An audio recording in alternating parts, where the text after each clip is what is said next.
z jesenného, právo jesenného červeného lesa.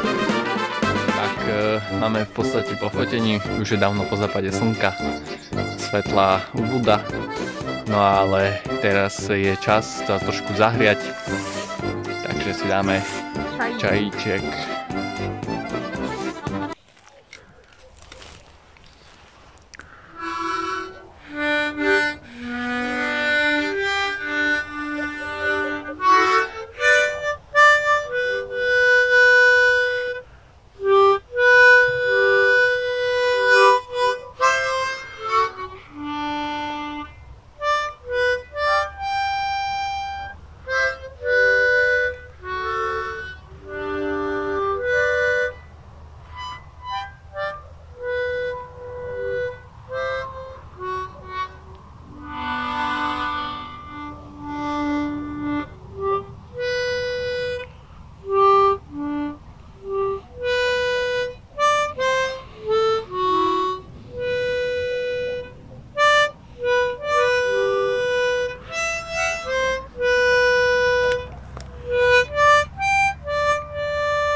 Čiže strnčia kostra sa skladá z kostí lebky a kostí končatín a osovej kosti. Čiže srnčia stavba. Dnes budeme hovoriť o srnčej kostre. Tá sa skladá.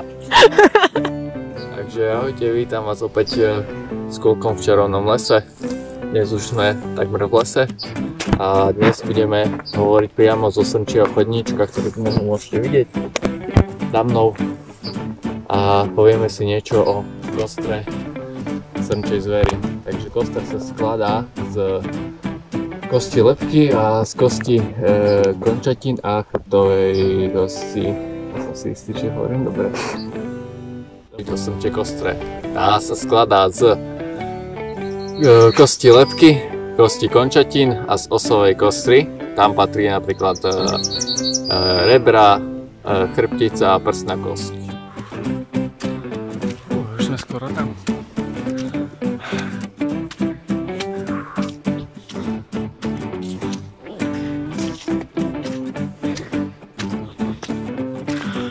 Aj sa vyčasuje. Ráno bolo nádherne, teraz to už bolo horšie, ale vyzerá to, že to bude fajn.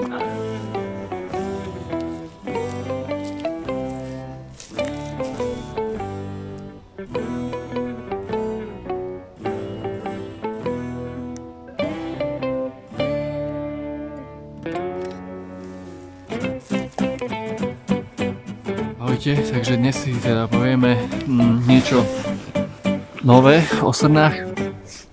Konkrétne to bude asi to, že pochádzajú, sme minulého teda hovorili o tej histórii srnca lesného.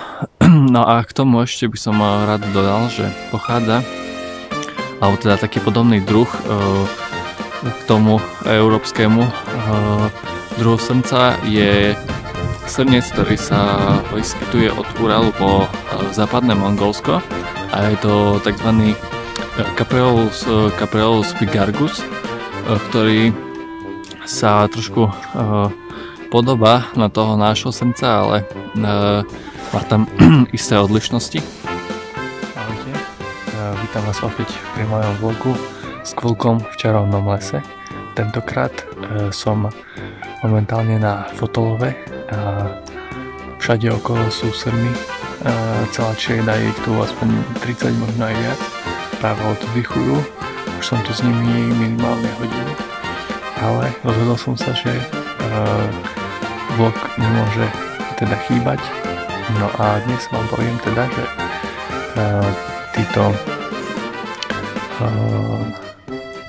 to tu musím vystrihnúť. Dnes si povieme teda o tom, ako sa snesú.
Srnčia zver má klinovitý tvar tela, ako ste si mohli všimnúť, ak ste niekedy videli srnčiu zver, či už srnu alebo srnca. Znamená to, že tá stavba tela srn je taká, že majú veľmi štíhle telo do klinovitého tvaru, to znamená, že veľmi dobre vklzajú, sú to tzv. Vklzači, vklzajú do huštiny, kde sa vlastne ukrývajú. Možno sa vám stalo, že niekedy pred vami utekala taká srna či srnec a vy ste vôbec nepočuli, ako do tej huštiny vošla. To bude práve tým, že majú na to spôsobené telo, no a môžete nájsť teda v takýchto huštinách, ako sú tu, chodníčky srnčie, kde sa vlastne odkiaľ prichádzajú a odchádzajú z lúky. Preto nedokáže vytrvalostne behať a kvôli tomu sa vlastne skrýva vlastne to nič, toto už to svidnem.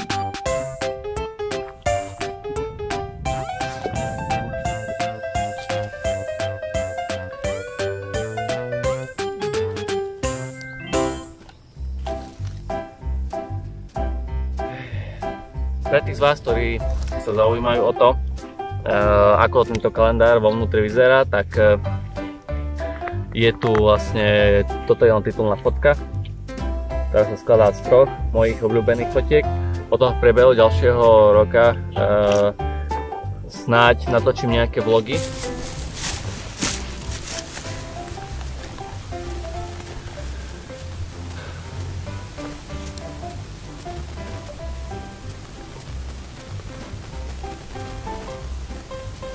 Z hľadiska potravových typov patrí srnčia zver k živočíchom, ktoré sa živia odhryzaním, teda s koncentrovaným výberom potravy. To znamená, že v prípade, ak si nemôžu získať dostatočné množstvo energie z potravy, ktorú vlastne oni konzumujú, tak si ju nedokážu vykompenzovať tým, že by primali potravu s nižším množstvom energie a vo väčšom množstve.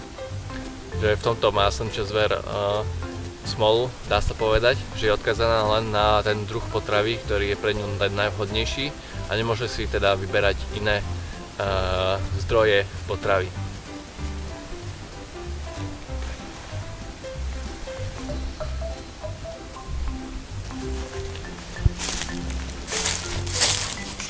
Kus číslo 2. Kalendár.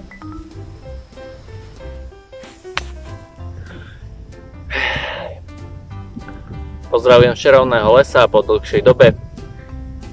Práve nastala jeseň, moje obdobie, ktoré veľmi nemusím, ale keďže sa chcem potešiť spolu s vami, mám pre vás nové prekvapenie.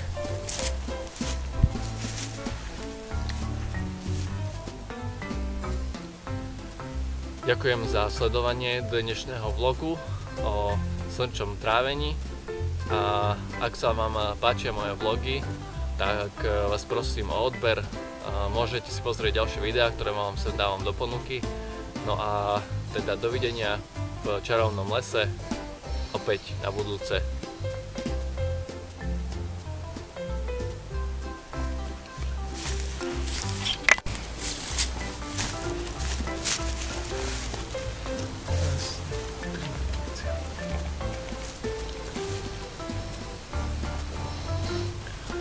Ahojte, vítam vás opäť pri mojom vlogu s Kulkom v Čarovnom lese, tentokrát zo srnčieho chodníka priamo.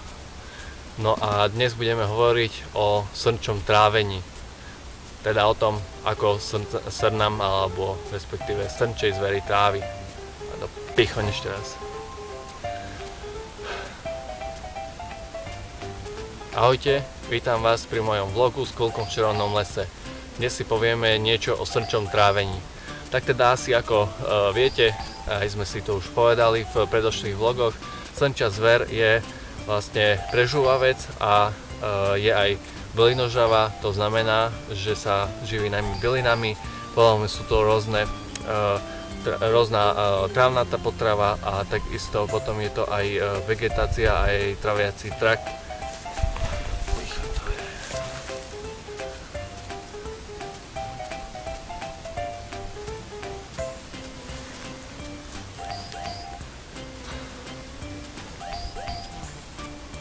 Ahojte, vítam vás pri mojom vlogu s Kulkom v Červenom lese, pri jeho ďalšom pokračovaní a dnes budeme hovoriť o srnčom trávení, a to priamo na srnčom chodníku. Takže ako vieme, sme si už hovorili v predošlých vlogoch, že srnčia zver je prežúvavec a takisto patrí k bylinožravcom. To znamená, že sa živí výlučne krovinatou, bylinnou a trávnatou potravou. Je však dosť vyberavá, pretože potrebuje si nahromadiť určité množstvo energie z tej potravy, aby vlastne dokázala fungovať, špeciálne v zime, kedy potrebuje tej energie veľmi veľa a takisto ju potrebuje aj šetriť. Čo sa týka traviaceho traktu srnčej zvery, tak ten sa delí na tzv. 3 predžalúdky, čiže bachor, čepiec a kniha, a potom je to vlastný žľaznatý žalúdok. Z hľadiska tých potravových typov patrí srnčia zver k živočíchom, ktoré sa živia odhryzaním a takisto majú taký koncentrovaný výber potravy. To znamená, že v prípade, keď majú nedostatok energie a nevedia si ju vlastne nahromadiť z tej ich potravy, ktorú potrebujú pre život, tak si ju nevedia vykompenzovať na nejakej potrave, ktorá je vlastne menej energická, teda že obsahuje menej výživovej energie, tak si to takto nemôžu. Ešte raz.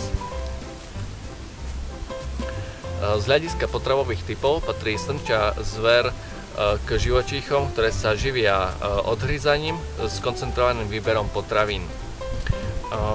To teda vlastne znamená, že v prípade, že nemôžu si tú energiu nejako dodať z tých živín, ktoré vlastne oni potrebujú, iba tie vyberavé ich, tak majú problém, pretože si to nedokážu vykompenzovať tým, že by napríklad zjedli väčšie množstvo potravy, ktorá obsahuje menšie množstvo energie. Takže v tomto majú smolu. To by bolo asi všetko. Dobre, tak ešte raz.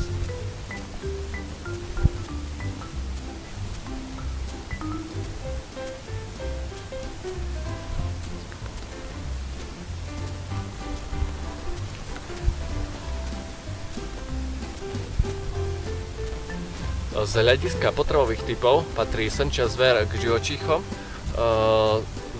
ktoré sa živia odhryzaním, teda patrí k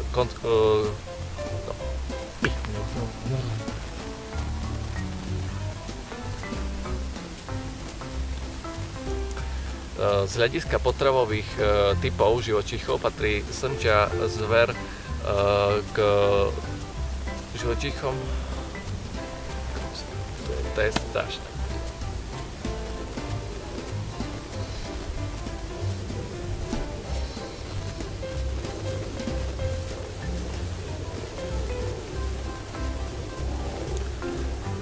Z hľadiska potravových typov patrí srnčia zver k živočíchom, ktoré sa živia odhryzaním s koncentrovaným výberom potravy.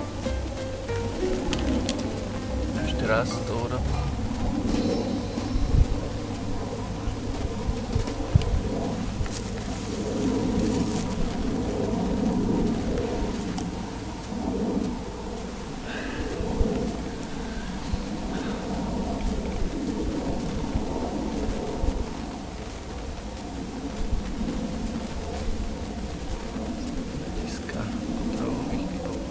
Z hľadiska potravových typov patrí k živočíchom, ktoré sa živia odhryzaním s koncentrovaným výberom potravy.